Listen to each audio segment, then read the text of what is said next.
This is what a top-tier, fully optimized companion battle squad looks inside the Holo-Arena. The strongest abilities, refined genetics, and a strategy most players don't even realize exists yet. And importantly, not a single creature with triple S-class stats in sight. But when you first step into the system, it feels overwhelming. Creatures, genetic profiles, traits, affinities, abilities, leveling, rerolling. It's not clear what actually matters and what's just wasting your time. So in this guide I will break down everything you need to know about the Holo-Arena system and how it connects to the core game, how to find the strongest creatures, because it's not just about stacking S-class traits, how abilities, traits and affinities really work, which abilities are worth using and the best strategies that consistently win, and most importantly, how to genetically modify your companions, reroll top-tier abilities, level efficiently, and build a godlike team that dominates the arena. This is your path from zero to arena mastery. We've got a lot to cover, so let's get into it. I'm not just approaching this as a No Man's Sky player. The system plays like a competitive turn-based game, and I'm breaking it down using principles from years of high-level play in games like Hearthstone and Gwent. To build truly top-tier creatures, you first need to understand why most players get it completely wrong, assuming that grabbing any S-class creature with random triple S-tier stats is enough to push them into the major leagues. Right now, most players are adapting and breeding for the wrong reasons in the Holo-Arena. They chase S-tier stats because it looks powerful, but it consistently loses. This system isn't about raw numbers, it's about how abilities, affinities, synergies and turn order interact, and that's the part almost nobody is explaining properly. That's why a well-built setup with lower class values in some stats can outclass a perfect S-class dream team that's been built inconsistently. And if you don't catch that early, you'll burn a lot of time grinding creatures that never actually make your team stronger. So here is how we are going to break this down. First, I will show you how the Holo-Arena system actually works, so nothing feels confusing. Then we will go deeper into what really matters for building strong creatures, how abilities work and which ones are actually worth using, a full ranking of the best abilities, how stats and traits influence performance, and how to find and level the strongest creatures efficiently. We will also cover genetic modifications, rerolling abilities, and how the X sequencer actually lets you reshape your companions. And finally, I will show you how to put everything together into a complete strategy, building a godlike team that consistently wins in the arena. So let's start with the foundation, how the Holo-Arena system really works. A lot of players compare this update to Pokemon-style systems, but honestly, I've never played Pokemon. To me, this feels a lot more like Finish it! Scorpion wins. At its core, the Xeno-Arena update introduces turn-based tactical battles using holograms of your adopted creatures with hundreds of unique abilities. And let's set expectations right from the start. This system is massive. It's essentially a full-scale minigame inside No Man's Sky, comparable to something like a turn-based card game Gwent in The Witcher 3. Yes, it's that big and that complex. Most importantly, it directly overlaps with core game systems, changing how you approach progression entirely. And we will break that down in detail later in the guide. Every adaptable creature now comes with its own set of battle abilities in the Holo-Arena. Attacks, heals, shields, stuns, buffs, debuffs and special effects like dodging or boosting combat efficiency. As your companions participate in battles, they gain experience and skill points, becoming stronger over time. After level 30, you can even reroll abilities to push them into top-tier territory. And this isn't just cosmetic. A creature's species, personality, and even its home planet directly affect how it performs in combat. One important note: your creatures are completely safe. All battles take place through holographic projections, so your companions themselves are never at risk. Holo-Arena tables can be found across the game at locations like planetary archives, space stations, some planetary settlements, and aboard the space anomaly, where players can also battle each other. I tested this across 4 fully upgraded S-class settlements, and only one of them had a Holo-Arena table specifically tied to a boutique saloon. So if you are planning to develop a settlement, keep that in mind. Your settlers absolutely love these battles and are obsessed with them. A new NPC, iteration Oceanus, has been added to the space anomaly. This is your entry point into the system, offering training battles, daily challenges, where every player faces the same encounter, an exclusive companion X earned by achieving the highest medals in the Arena League section of the catalog. The Analysis Visor has also been upgraded with a new creature survey mode. This now displays potential battle stats of wild creatures ranked from C to S across 3 categories: combat effectiveness, agility and health, along with one of 8 battle affinities: frost, fire, tropical, radioactive, toxic, mechanical, anomalous and desert. These are mostly tied to biome types like tropical for lush worlds, frost for frozen planets and anomalous for exotic biomes. Quick note for beginners: this creature survey mode only appears after you adopt your first companion.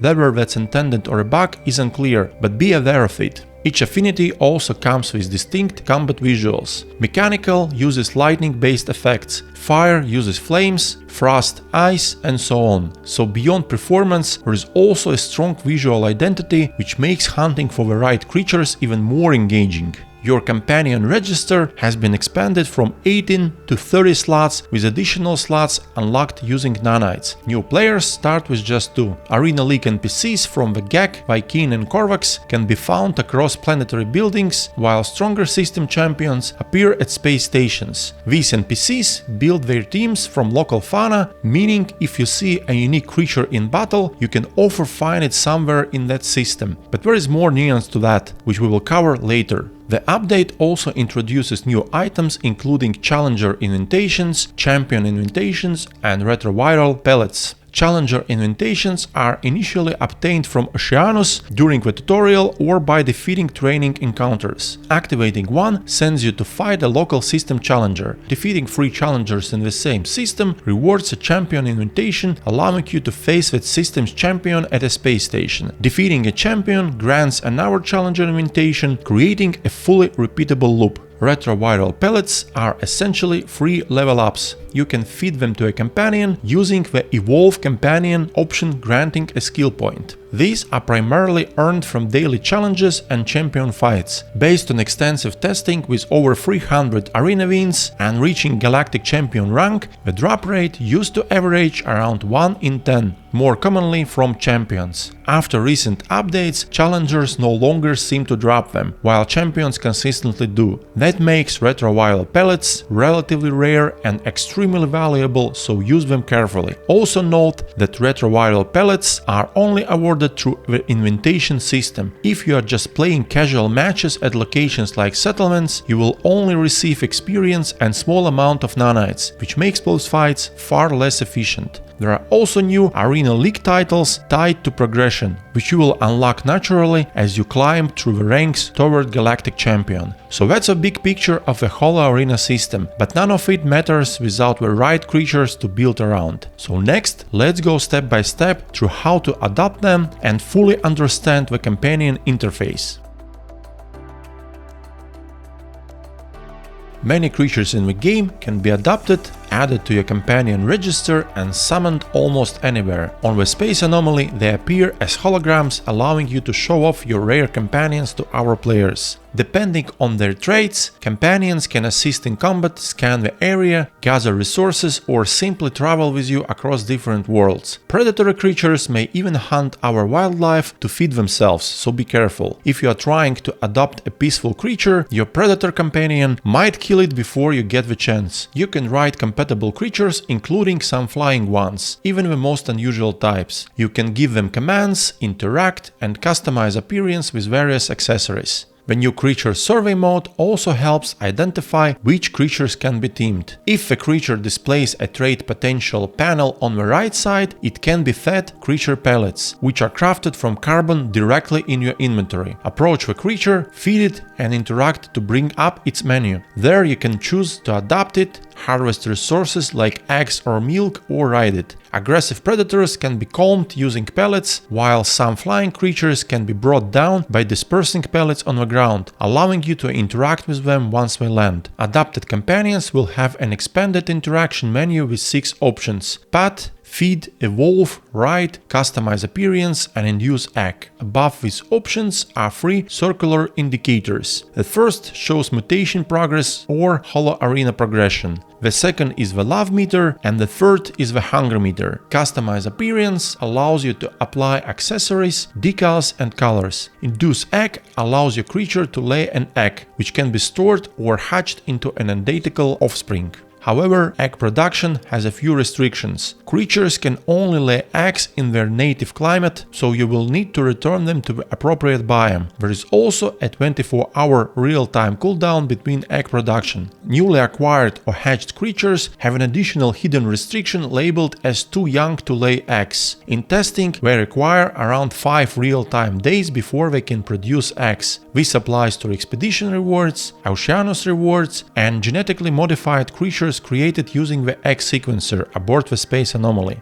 The same restriction can apply to smaller or younger creatures. If you adopt a juvenile version, you may need to wait until it matures before it can produce eggs. You can store up to 18 companion eggs per save. Now that you understand the basics of creature adaptation and interaction, let's move on to the companion register and break down how to actually use it effectively.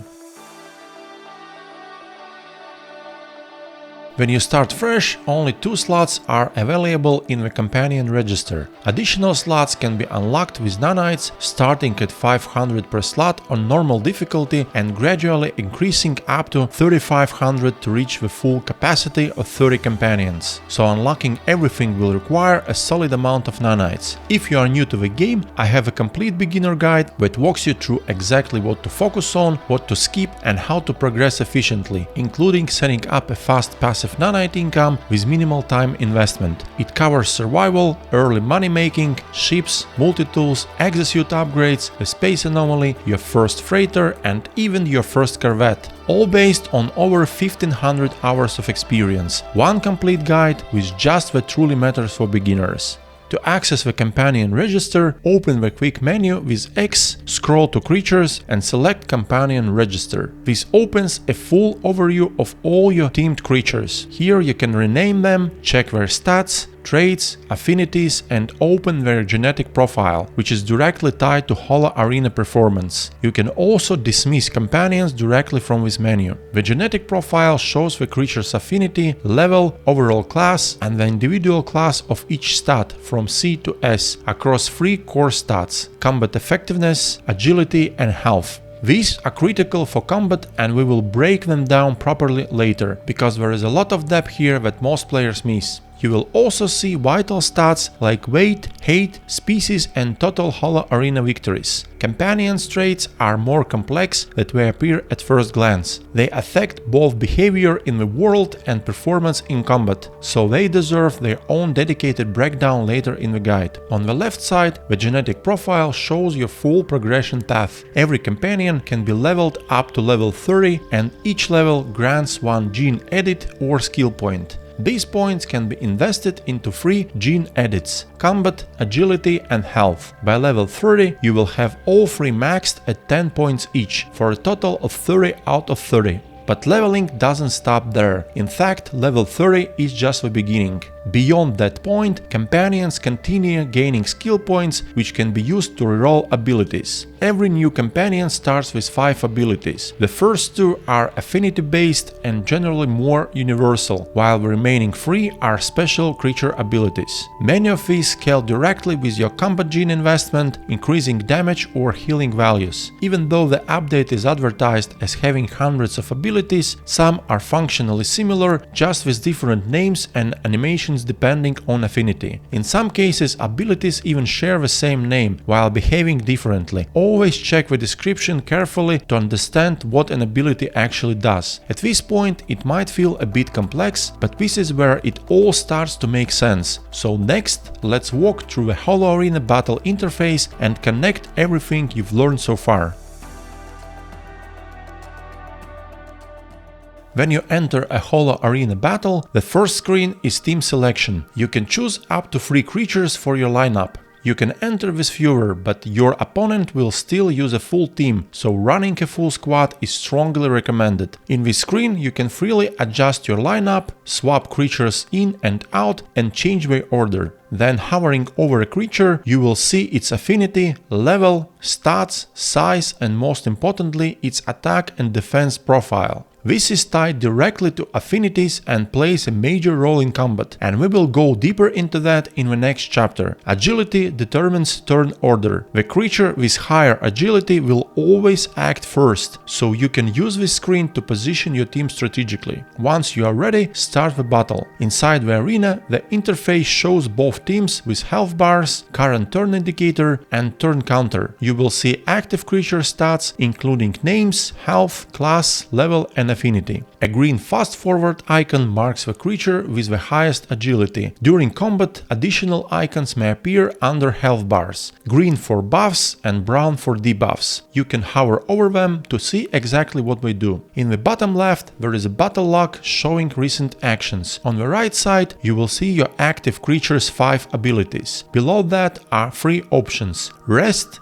switch and resign. You can also hover over any creature active or in reserve to see detailed stats and combat profiles. The same applies to abilities showing their effects, damage, cooldowns and mischance, or duration if they are buffs or debuffs. Each turn, a creature can either use one ability or be swapped out. But there is one important exception: bonus moves. At the start of each turn, an active creature may automatically perform a bonus action based on its traits. These can include applying buffs, debuffs or healing before you even take your action. This is a major mechanic that can completely shift the outcome of a fight, and we will cover it in detail later. Once both sides act, the next turn begins. This continues until one team is fully defeated. The team with at least one remaining creature wins. You might wonder why you would ever choose to rest and skip a turn. In some situations, it's your only option. For example, if your last remaining creature is stunned, resting allows you to pass the turn and continue the fight. There are also strategic cases. Some abilities scale with repeated use, increasing in power over time. If your creature gets stunned, switching it out would remove that build-up. In that situation, it's often better to keep it active, let the stun pass, and maintain the stacking effect. It may sound complex at first, but after a few battles, it becomes very intuitive. On average, fights last around 5 minutes, making them fast-paced and engaging without requiring long, drawn-out decision-making. However, there is one key system that can completely change the outcome of a battle: creature affinities. So let's take a closer look.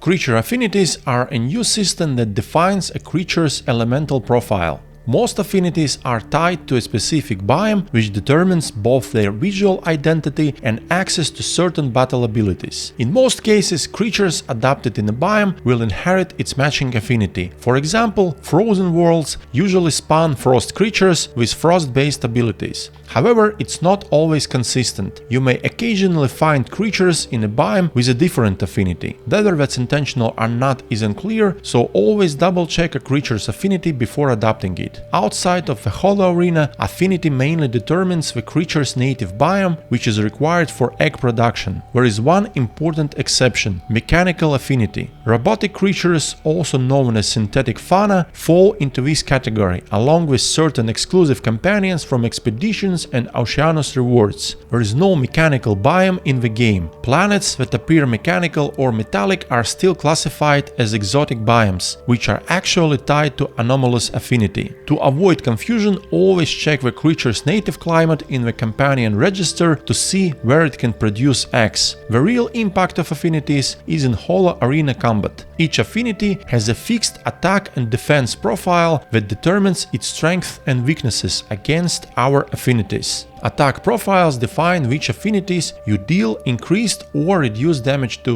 while defense profiles define which affinities you resist or are vulnerable to. In practice, this means bonus damage results in double damage and is labeled as strong in the interface. Reduced damage results in half damage and is labeled as weak. Resistance means you take half damage, vulnerability means you take double damage. This system adds a major tactical layer to battles. Team order and composition matter, because placing the right creature at the right time allows you to deal double damage or avoid it entirely. You can also adapt mid-battle by switching creatures to gain an advantage. All creatures of the same affinity share identical attack and defense profiles, so you don't need to memorize individual variations. Each affinity has advantages and disadvantages against 4 hours, while the remaining 3 are neutral. Neutral matchups deal standard damage both ways. For example, tropical creatures deal double damage to anomalous, reduced damage to mechanical, take reduced damage from desert, and increased damage from toxic. Against frost, fire, and radioactive, damage remains neutral. There is one major exception to keep in mind: ability affinity. Not all abilities follow the creature's main affinity. Some abilities are physical and have no affinity, always dealing standard damage. Ours may belong to a completely different affinity than the creature using them. In these cases, the ability uses its own affinity profile instead of the creature's. For example, a radioactive creature using a toxic ability will follow the toxic attack profile, not radioactive. This creates a much deeper layer of strategy, especially when rerolling abilities at higher levels, allowing you to build combinations that bypass typical weaknesses or exploit unexpected strengths. It may seem complex at first, but this system is what makes advanced team building so powerful. But to fully understand how it plays out in real fights, you need to know all the battle effects. So let's go through them next. Now that you understand the core mechanics, it's time to break down how battle effects actually influence combat. Each creature can use one ability per turn, along with potential bonus moves, triggered automatically by traits. But understanding what each effect does is critical, because many of them operate behind the scenes and aren't directly reflected in visible stats. Combat effectiveness directly affects damage output. Buffs or debuffs that increase or decrease it will scale all damage and healing accordingly. A 30% reduction, for example, reduces all outgoing damage for 30% for its duration. Accuracy affects mischance. Increasing accuracy improves your chance to land abilities, while reducing it can make opponents nearly impossible to hit. This is one of the strongest mechanics in the system. A good example is fighting creatures like Ginepran. These don't rely on raw damage, but instead stack debuffs that reduce your accuracy and damage, making them extremely difficult to deal with. In these cases, having access to accuracy buffs becomes essential. Dodge chance works in a similar way, increasing or decreasing the percentage chance to avoid incoming damage entirely. However, it's a tricky mechanic because it interacts with the creature's agility stat, which effectively contributes to the same outcome. This interaction happens behind the scenes, so its exact impact is difficult to measure since there is no clear in-game indicator for dodge chance. Some creatures may have physical abilities that deal massive damage but come with an additional 50% chance to miss. However, if your creature has significantly higher agility than the opponent, the actual miss chance shown in the tootlip may be lower than 50%. This is because the difference in agility between the two creatures is factored into the calculation behind the scenes, reducing the effective miss chance. It's a perfect example of how many hidden calculations are happening during battle that aren't directly exposed to the player. Critical hit chance increases the likelihood of dealing double damage. This isn't directly shown in the interface, but you will notice it through sudden damage spikes during combat labeled as strong, even when they aren't often tied to bonus damage from an affinity profile. Some multi-turn abilities reduce defensive strength for one turn by 100%, which effectively means a creature will take double damage during that turn. In the same way, some creatures can apply powerful debuffs that reduce the defensive strength of the opposing creature for several turns, effectively increasing damage output by the same percentage. On the opposite side, some self-inflicting abilities increase the defensive strength of the entire team for several turns, reducing incoming damage by a certain percentage. All of these mechanics operate together, often stacking in ways that aren't immediately visible. Understanding how they interact is key to building effective strategies and winning consistently. Now that you understand battle effects, it's time to put them into action. So let's break down how creature abilities actually work.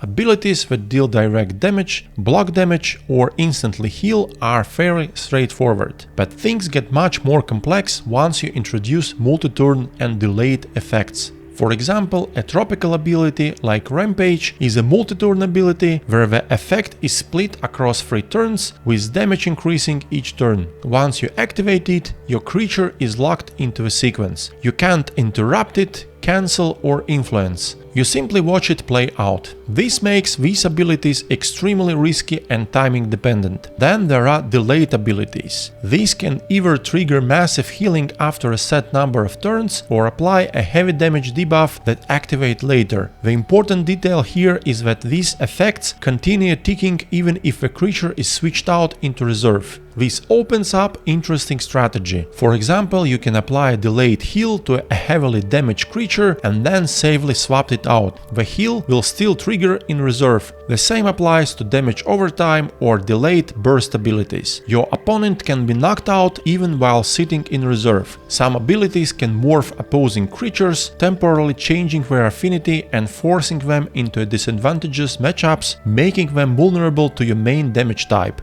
There are also cleansing abilities that remove buffs from enemies or debuffs from your own creatures, acting as direct counterplay tools. Agility-based buffs are another key layer. Some abilities increase agility for a number of turns, which not only improve dodge chance, but also enable stronger synergy with abilities that scale damage based on agility. This is where combos start to matter. Boost agility first, and then follow up with a scaling damage ability. Keep in mind though, creatures spawn with random ability sets, so not every creature will naturally have this kind of combo. On the higher risk side, there are abilities that deal massive damage but come with drawbacks, such as increasing the opponent's combat effectiveness or healing them over time. These are best used as finishing moves, because if the opponent is defeated immediately, the drawback never triggers. Now that you understand how abilities work, it's time to separate the strong from the broken. Let's rank the best abilities and see what truly defines the meta.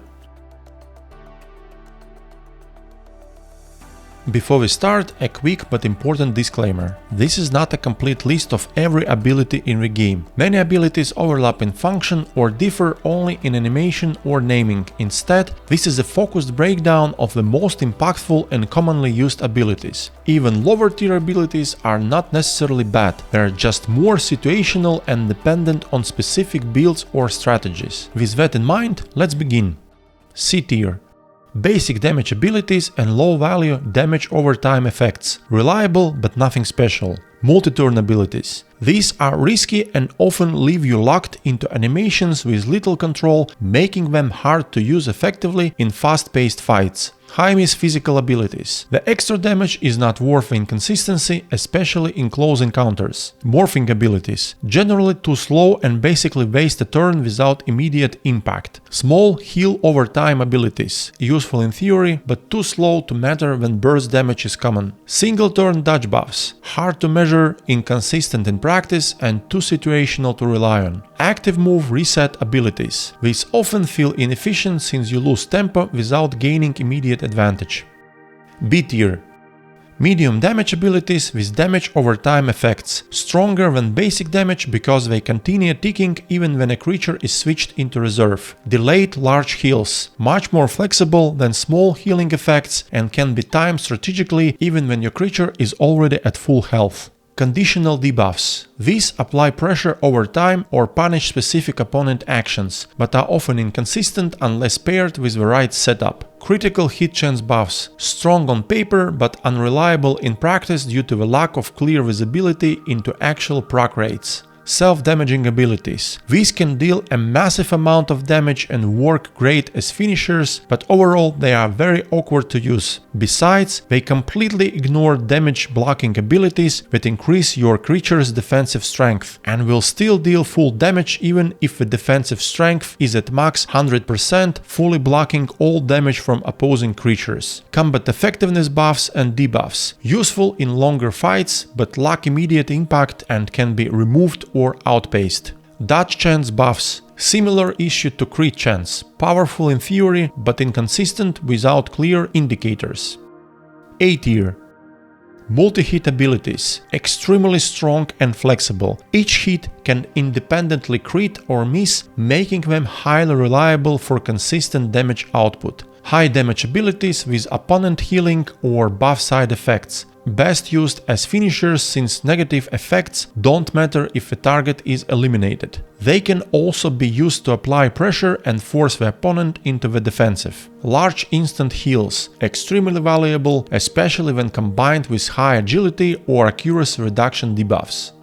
Delayed massive damage abilities, high flexibility and potential to one-shot enemies, strong in both offense and pressure-based setups, though vulnerable to cleansing effects. Stun abilities, simple but extremely effective. These can shut down powerful multi-turn abilities, preventing opponents from dealing their biggest damage or buy you time to trigger your own delayed high damage abilities without taking unnecessary hits. Accuracy increasing or decreasing abilities. Very strong, especially against creatures with high agility, and in some battles can be a complete game changer when paired well with complementary abilities. Abilities that deal massive damage based on a creature's agility stat. Extremely powerful, especially when paired with agility boosting abilities. They can even one-shot creatures that take double damage from this affinity. Agility buffs. Not only increasing survivability, but also directly enhancing synergy with agility scaling damage setups.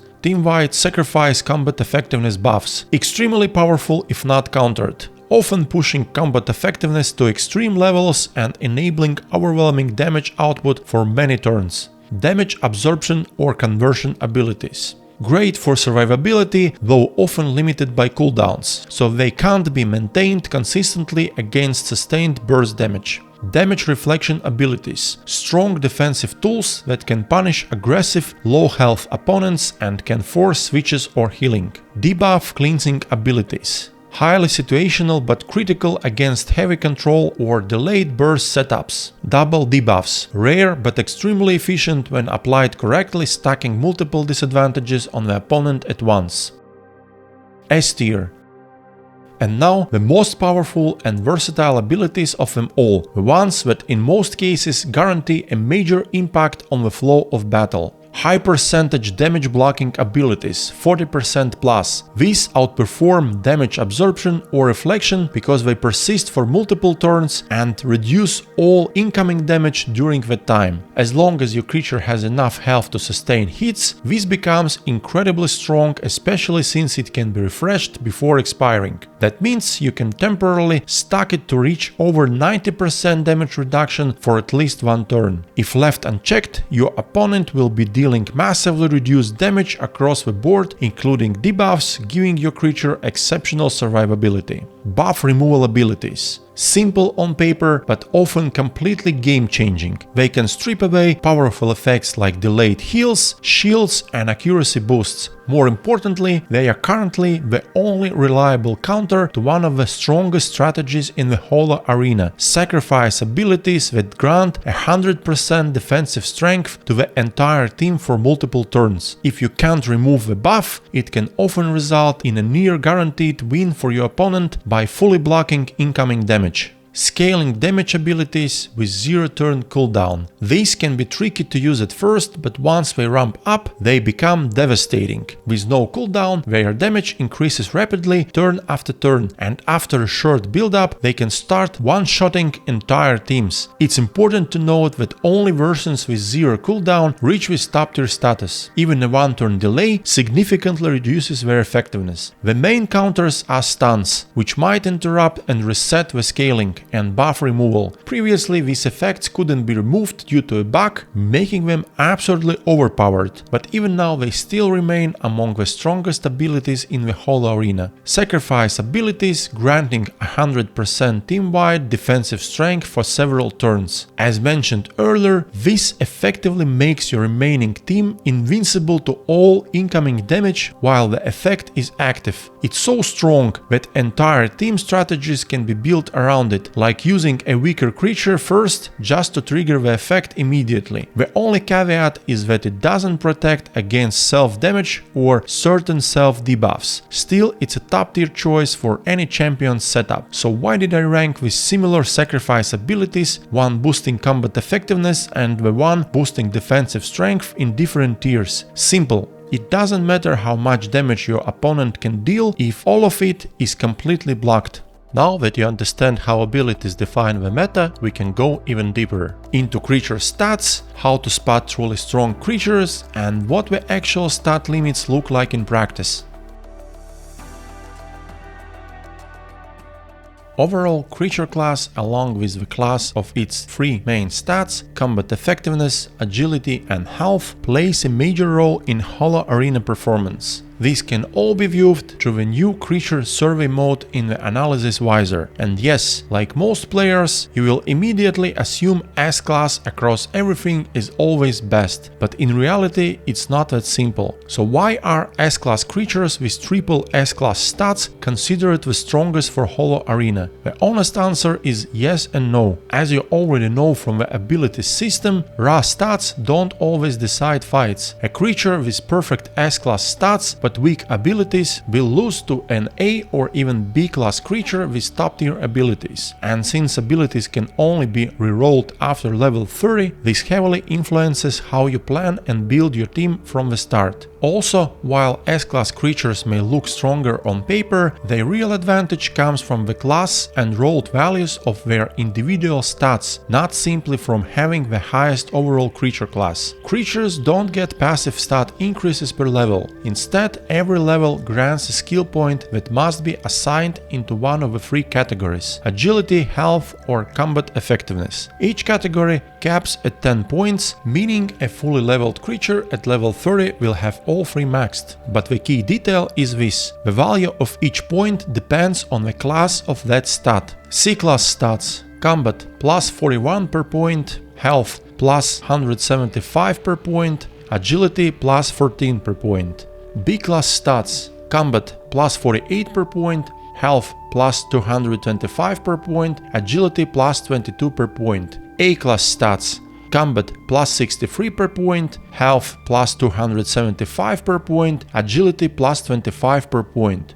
S-class stats: combat plus 70 per point, health plus 325 per point, agility plus 30 per point. This is why S-class stats scale significantly better at max level. They simply convert each invested skill point into higher final values. However, here is where things get misleading. When you assign level up points, the interface always displays values based on the creature's overall class, not the actual stat class. But the real calculation is still based on the individual stat class. For example, if you invest points into an A-class agility stat on a S-class creature, the UI will show S-class scaling, but the real increase is still only A-class scaling.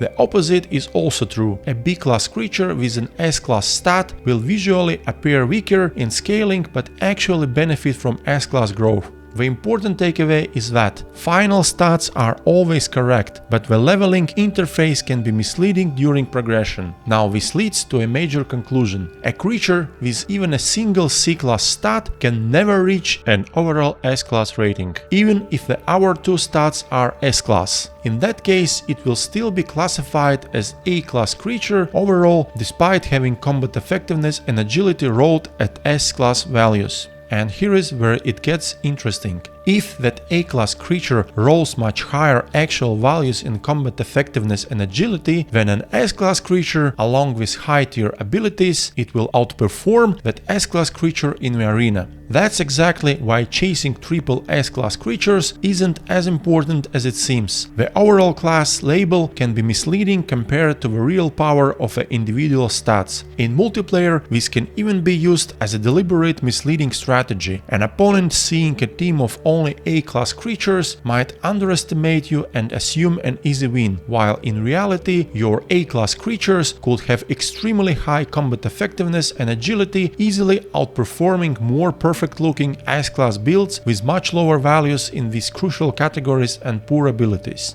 This is why raw class alone is not enough to judge a creature. This is how it works in practice. When you travel around and adopt creatures, you can't immediately see their starting stat values. Honestly, this is a bit awkward, and it's unclear why the devs didn't include this option, but for now it is what it is. To check the initial stat values of newly adopted creatures, you need to take them to any Holo-Arena table and view them in the pre-battle team selection interface. From there, you can hover over each creature to inspect their stats. You don't even need to start a battle, it's safe to select your 3 newly obtained creatures and then simply cancel out. So here are the correct values and simple formulas that will help you calculate the stat potential of level 0 creatures once they reach level 30 with all skill points allocated. C-class: Combat plus 410 total, Agility plus 130 total, Health plus 1750 total.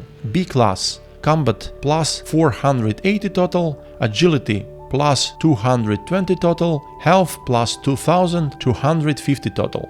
A-class: Combat plus 630 total, Agility plus 250 total, Health plus 2750 total. S-class: Combat plus 700 total, Agility plus 300 total, Health plus 3250 total. So, for example, if you adopt a creature with A-class combat 174 base, B-class agility 47 base, and S-class health 710 base, at level 30 the final values become combat 804, agility 267, health 3960. This lets you evaluate the creature's full potential instantly at level 0 without grinding it to max level first. So how do you know what maximum values in each category you should aim for when searching for the most powerful champions? Let me be honest right away, in practice it's nearly impossible to find creatures with truly max stats through normal gameplay. The highest possible values are extremely rare and in practice are usually only achievable through genetic modifications of Champion X, where some stats can be selectively enhanced. We will dive into this, perhaps the most mysterious and least understood system in No Man's Sky, later in the video. For now, these are the approximate maximum values for each stat category. Max combat potential around 900, max agility around 420, max health around 4100. How were these values identified? Through testing with my most powerful genetically enhanced champions and by observing how the stat bars behave as they approach the upper limits. At the moment, it's simply not possible to get a creature with 1000 combat potential or 500 agility. Those values don't exist due to hard caps built into each stat category.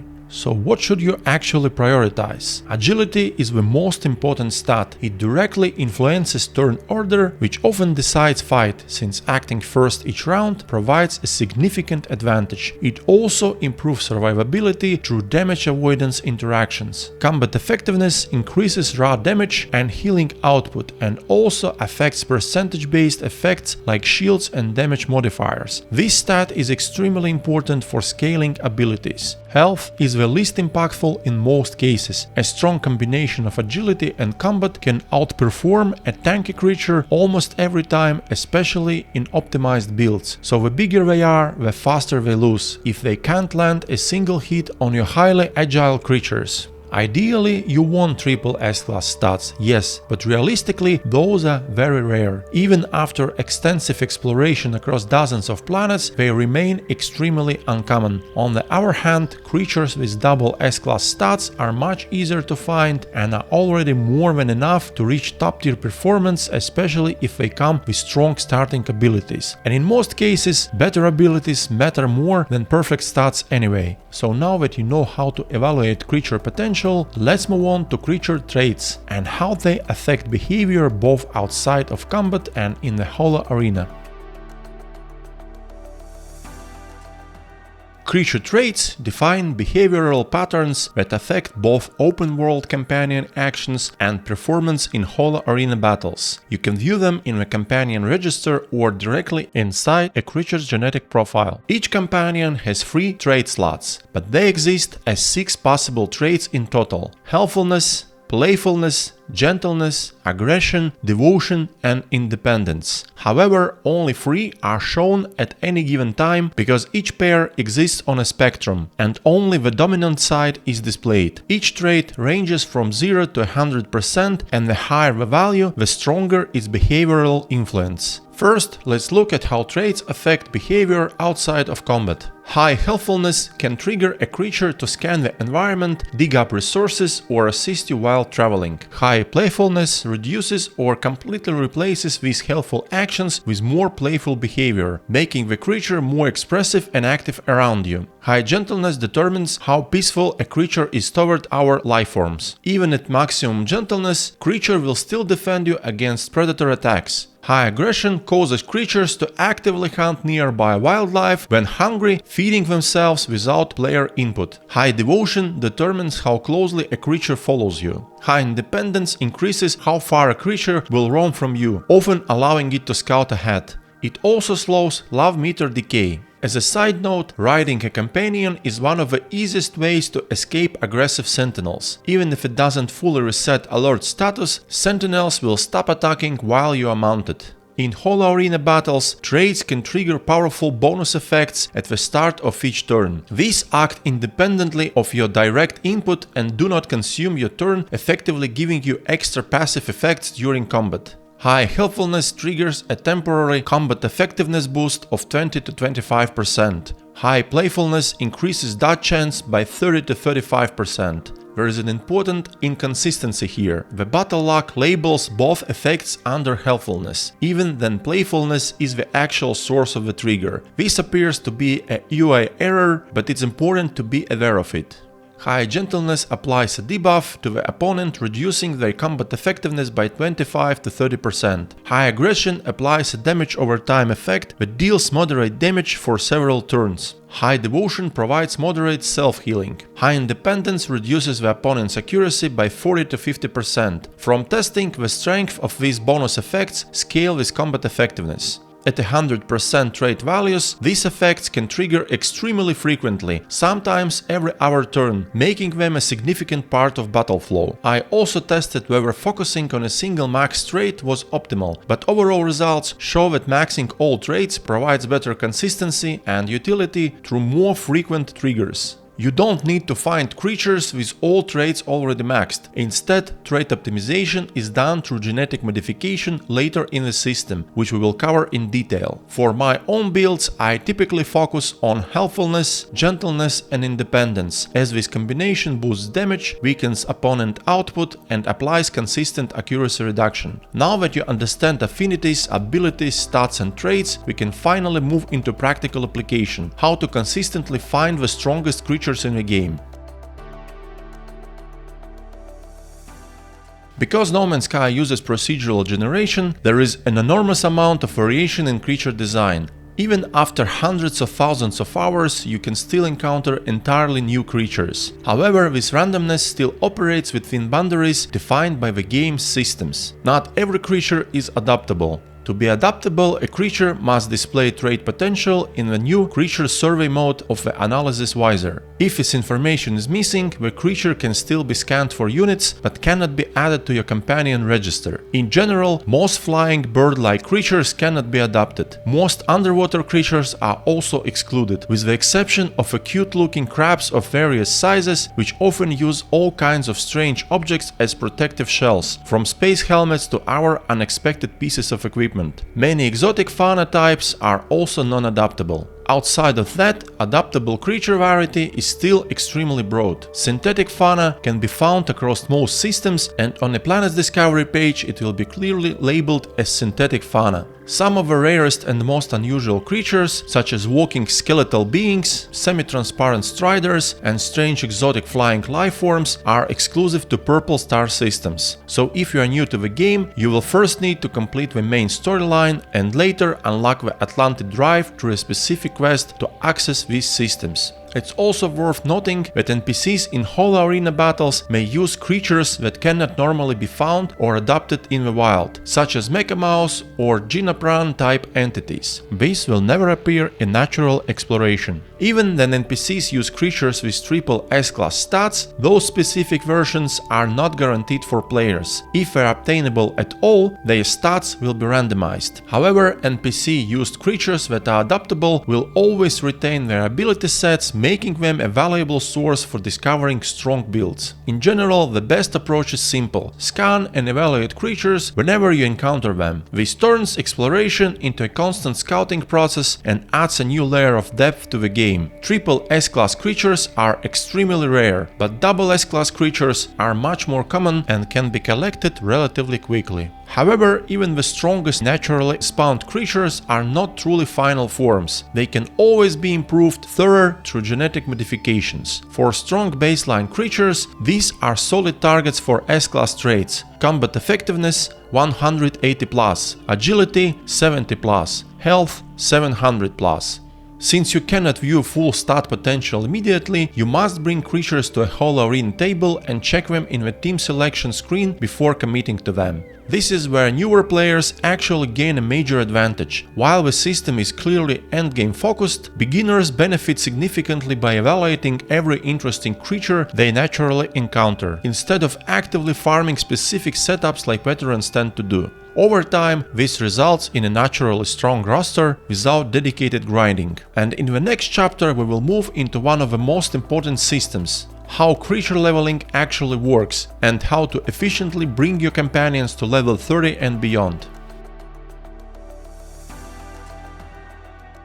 When you participate in Holo-Arena battles, the level of creatures across all NPC teams is adjusted to the average level of your active team, even when challenging system champions with a champion inventation. This can be very useful if you are stuck and can't beat a champion because of a weak set of abilities on your creatures while facing an opponent with top tier abilities. In practice, you can simply switch in level 0 creatures with strong abilities and the champion will scale down to match. Challenging local space station champions without a champion's inventation will still grant full experience, but their creatures will be much easier. However, you won't receive key rewards such as retroviral pellets or champion entries in the Arena League records. That said, it still contributes to your total Holo-Arena Victories medal, which is required to unlock unique companions like the Ginapran from Iteration Oceanos, and I will go over all companion unlock requirements later in the guide. Retroviral pellets are mainly awarded for defeating system champions with a champion inventation, and once per day from defeating Oceanos in the daily challenge. Because of this, they are relatively scarce. My recommendation is to avoid wasting time on random matches that don't provide full rewards, and instead follow a simple cycle: defeat 3 challengers with a challenger invitation and then take on the local system champion with a champion invitation. Rinse and repeat. This allows you to steady stockpile retroviral pellets while progressing toward high-tier Arena League medals and unlocking all unique companions. There is only one exception to this loop: the daily challenge against Oceanos team. It always consists of 3 level 30 creatures regardless of your own level, but these can actually be used strategically for fast leveling. The key point is that defeating much stronger opponents with lower level creatures can result in multiple level ups from a single battle. Experience scaling in Holo-Arena works in a very specific way. You only get full experience if you win the match, and every creature must participate at least one turn. It doesn't matter what creature do: attack, heal, buff, or even get knocked out instantly. They just need to appear in combat. If creatures stay in reserve the entire fight, they receive nothing and are marked as didn't participate. You also gain partial experience even if you lose, but only if you manage to knock out at least one opponent creature. If you don't, you get nothing regardless of battle duration. I discovered the true power of this system on day 1 of the expansion when I challenged Oceanus with level 19 creatures against his level 30 team. I still managed to knock out 2 creatures and got 3 levels on my entire team instantly. That's not a bug, that's the intended scaling system. My personal record is defeating Oceanus with a single level 30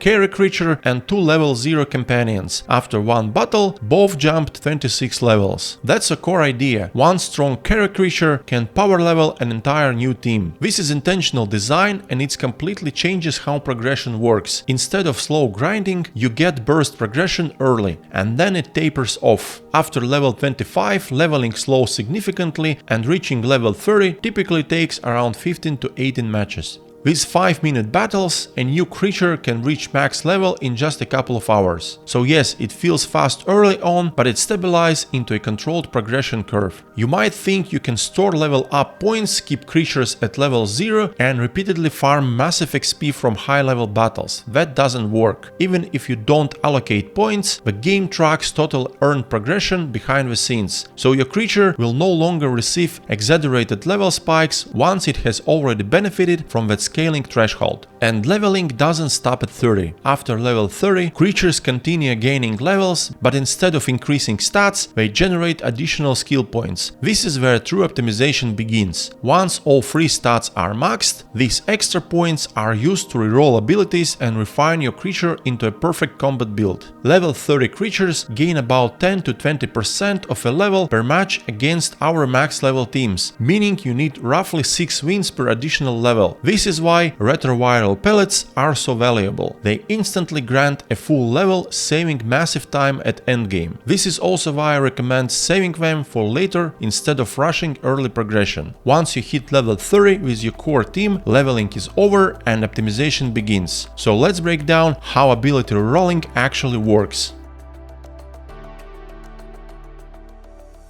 Each creature has 5 abilities, and all of them can be rerolled once the creature reaches level 30 using skill points or retroviral pellets. There is no limit, so you can keep rerolling until you land on the exact combination that fits your strategy. However, abilities are not fully random. Each slot drafts from a hidden, slot-locked pool of abilities. That means you cannot roll any ability into any slot. For example, healing or shielding abilities cannot appear in slot 1 because they belong to different ability pools. This makes it impossible to build a creature with every top-tier ability at once. Even with unlimited rerolls, you are constrained by slot design. The ability pool size varies for each slot. Some slots, like the first, have a relatively small pool, while others, such as the 4th and 5th, can be quite large. Rerolls also appear to be fully random and can be reliably predicted via save reload methods, so getting top tier abilities will take time along with a fair amount of gene-edit points or retroviral pellets. So what can you actually expect from each slot? For now, ability pools are largely similar across all affinities with no major exclusives except for unique companions obtained from Iteration Oceanus, which we will cover later. Slot 1. Mostly C-tier basic damage abilities across different affinities along with a neutral physical attack. Slot 2.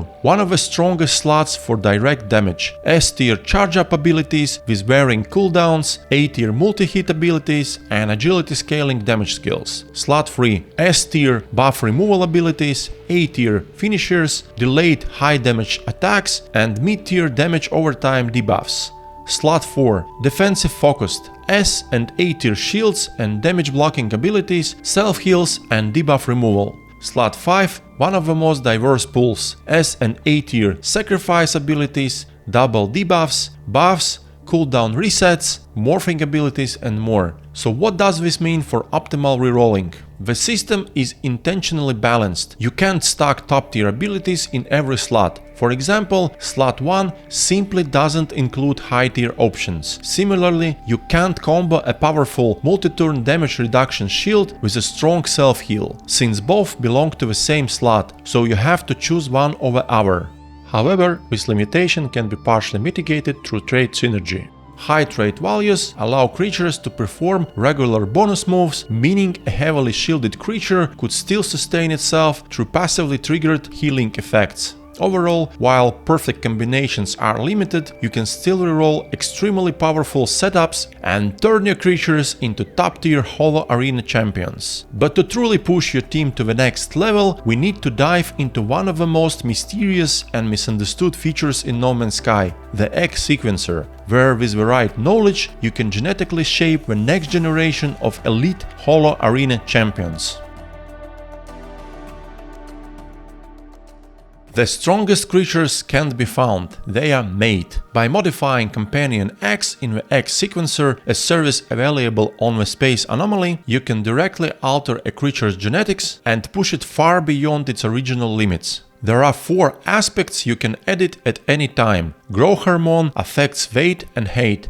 The Gene Splitter alters anatomy. The Dye Injector changes coloration, and the Neural Calibrator adjusts temperament or traits. Together, these systems allow you not just to improve creatures, but to completely transform how they look and behave. All modifications are done by inserting different materials into the sequencer. Each of the 4 slots accepts different resources, and every material produces a specific type of effect. The strength of that effect depends both on the material itself and the dosage, with each slot accepting up to 999 units. Higher value materials provide stronger results, meaning fewer units are needed to reach maximum influence. I will show several examples for each type of change, but there are many viable materials, so experimentation is key if you want to fully understand the system. X can be modified repeatedly and every change stacks. This is how you eventually push selected traits or even all traits to 100%. It may sound complicated at first, but by the end of this chapter you will have a complete understanding of how the system works. By default, offspring are almost identical to a parent, unless you intervene. To begin, you will need an egg. Once placed into the egg sequencer, any materials you apply will directly influence the result. After the egg is laid, a 24-hour incubation timer begins before it can be hatched. Until then, you are free to modify it as much as you want with no restrictions.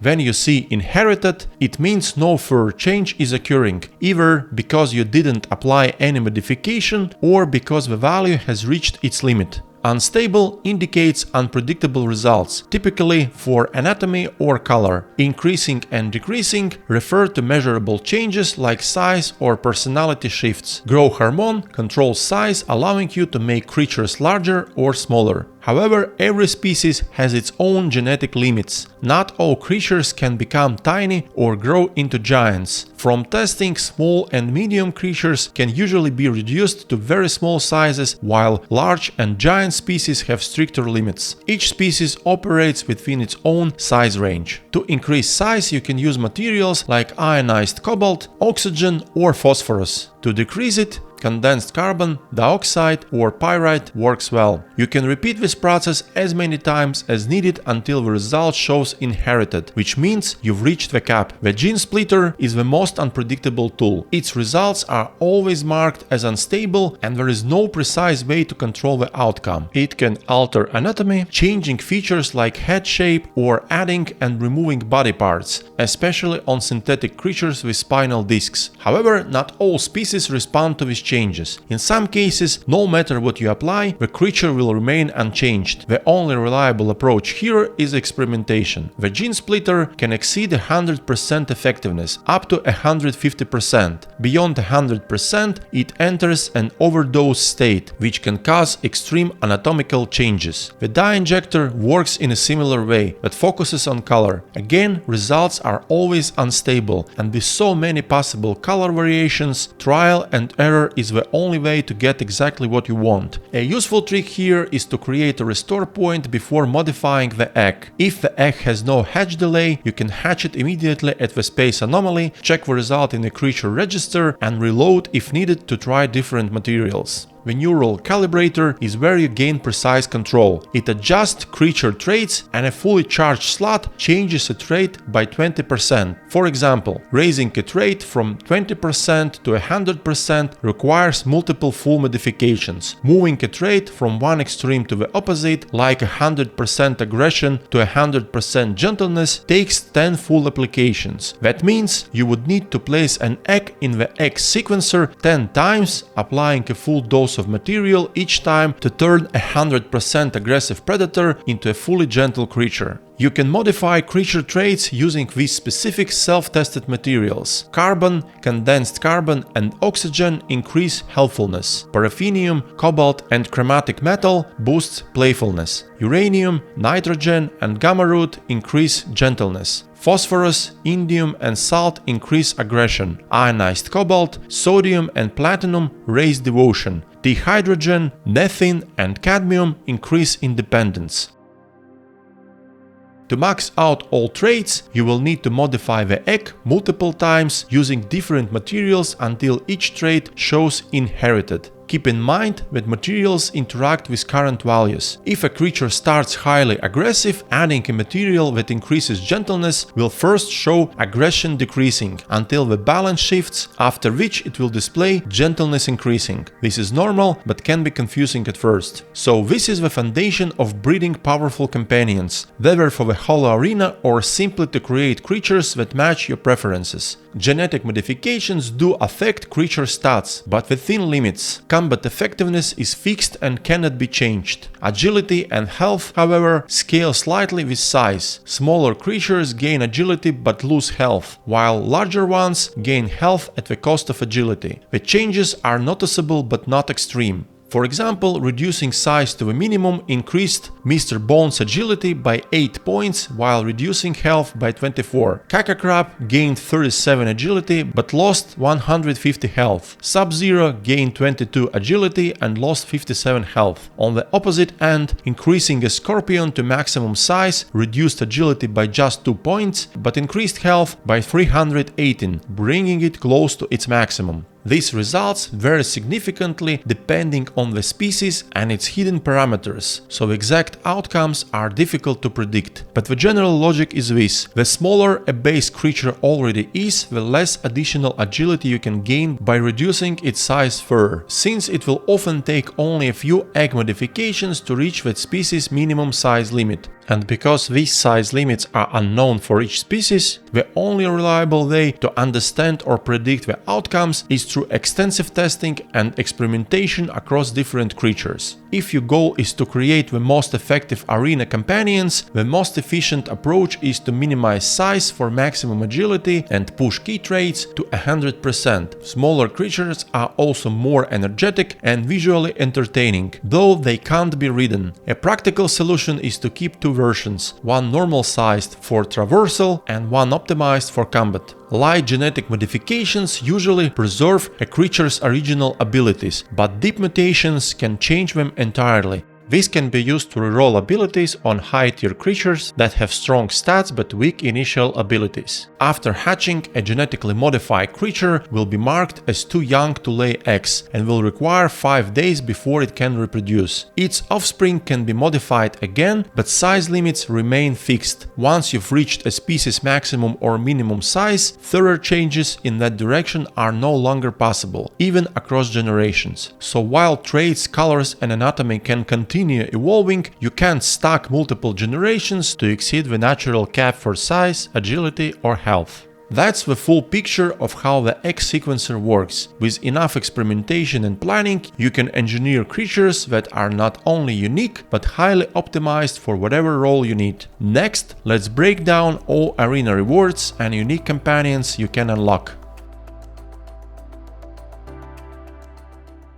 For your victories in the Holo-Arena, a new NPC iteration Oceanus offers a set of unique companion eggs. To unlock them, you will need to earn the highest medal in each Arena League category. Every creature hatched from these eggs is S-class with triple S-class traits. Here are requirements based on testing. The Iron Crab is unlocked by defeating 60 champions. Boundary Horror requires leveling 20 creatures to level 30. The Corrupted Quadruped is obtained by hatching 30 eggs. Ginapran unlocks after achieving 220 Holo-Arena victories. The Thundering Shrimp Tank requires 30 victories against Oceanus in daily challenges. In one of the bug-fixing patches, the milestones for the last two companions were swapped. It's not clear why, but it allowed both rewards to unlock from the same achievement if you had already reached 220 victories before the change. As for how strong these companions are, they are visually impressive and truly unique, but they come with clear limitations, most likely intentional. While they can be genetically modified to reach 100% in all traits, and some can still have their size adjusted, their abilities are heavily restricted. In most cases, rerolling abilities only results in basic damage skills across all 5 slots. Whether this is a bug or a deliberate balancing decision is unclear, but it significantly limits their effectiveness in Holo-Arena battles. The strongest among them is probably the Wandering Shrimp Tank, which is also the hardest to get, but its self-damaging abilities are very tricky to use. My genetically modified team of champions with insane agility, reroll top-tier abilities and max traits would beat these unique creatures 10 out of 10 times. And this is a perfect example of why S-class creatures with triple S-class traits aren't necessarily the best, especially if their stat values are average or they lack top-tier abilities. Even so, these unique companions remain fun to use, but if you want consistent success, you need a proper strategy, so let's break that down next.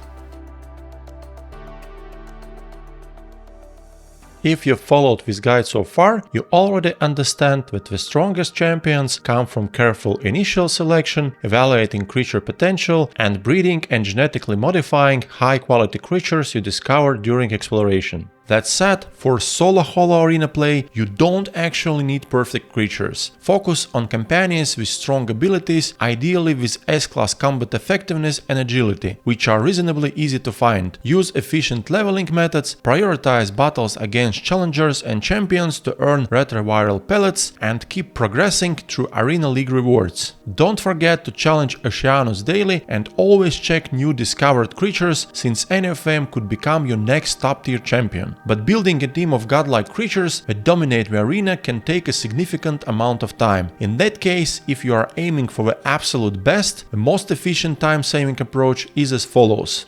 First, using the precise calculations I've shared in this guide, search for creatures with exceptionally high rolled S-class combat effectiveness and agility stats. As we already clarified, health is secondary, so even creatures with B or C class health can still be worth evaluating if their combat effectiveness and agility rolls are exceptional. In some cases, they can even be used to mislead real opponents in multiplayer matches. Second, instead of investing time into leveling them immediately, obtain their eggs and use the egg sequencer to genetically modify them. Reduce size to maximize agility and adjust all traits compatible with your strategy toward 100% values so they can trigger bonus moves more consistently on their own. Third, hatch with future champions and, using the precise calculations shared in this guide, estimate their trait values at level 30. If you are satisfied with the gains achieved through genetic modifications, use a carry creature to level them to 30 or beyond quickly and efficiently. If not, continue searching for better candidates and repeat the selection and breeding process. Finally, with additional gene edits or skill points gained from leveling your best champions past 30 or through stockpiled retroviral pellets, reroll their abilities until you land top-tier combinations suited for your preferred tactics. Whether that's sacrifice-based buffs, charge-up abilities, delayed high damage setups, or any other strategy you can build around. And only then will your perfect squad of highly optimized, godlike creatures be fully ready for serious battles, including testing them in multiple multiplayer matches versus random opponents. Why? Because in practice, Holo-Arena AI isn't particularly advanced. Once you understand the mechanics, most encounters become predictable and easy, and only opponents with exceptionally strong ability combinations will pose a real challenge. This isn't unique to No Man's Sky, it's a common pattern in turn-based games. Even in larger titles like Hearthstone or Gwent, the most engaging and unpredictable matches always come from facing real players. You can access multiplayer Holo-Arena battles at the Space Anomaly, where 2 dedicated holotables are located near Oceanus. Interact with the table and wait for another player to join. However, if you plan to take multiplayer seriously, it's important to understand the current landscape. Due to duplication exploits and third-party tools like safe editors, some players gain massive advantage. Since Xeno-Arena items such as champions, invitations and retroviral pellets can be placed in refiners, they can also be duplicated. This allows for instant leveling and efficiently unlimited ability rolls, saving an enormous amount of time. While players who progress normally can eventually reach similar power levels, the gap in the short term is significant. For example, just a few hours after the Xeno-Arena update launched, it was already possible to encounter players with fully leveled creatures in multiplayer, something that couldn't be achieved legitimately in that time frame.